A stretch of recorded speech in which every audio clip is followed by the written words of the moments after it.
Before his departure to Samarkand, the Margrave shared with me a fascination that lingered in the chambers of his contemplative mind.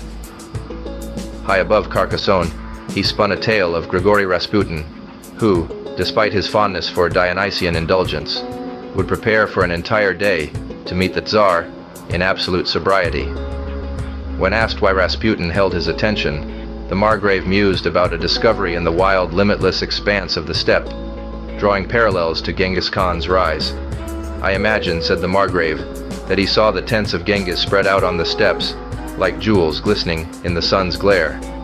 And perhaps he wondered how a man, a fugitive, a prisoner, had come to command great armies that seemed to materialize out of nothing, from the wilderness, seizing kingdoms and empires.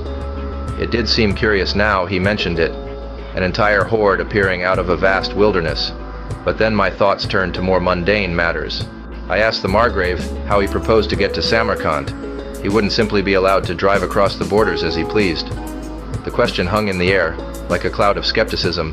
A 1938 Bugatti, navigating through war-ridden territories, crossing borders that were far from welcoming. The Margrave, unflustered, compared the emptiness of the borders to the vast steppe. During Genghis Khan's rise, talk turned to Rasputin, his focus, his concentration before approaching the Tsar. As he gazed down on Carcassonne from the lofty heights of his villa, he asked me if I knew why the Dionysian Rasputin prepared his mind so thoroughly before meeting the Tsar, and I told him I didn't know anything. Before I could continue, the Margrave interrupted. He held up a hand, his gaze still fixed on the distant horizon. "Not knowing," he said, his voice carrying the weight of a profound revelation, "is the first step to understanding, and that is the beginning of wisdom."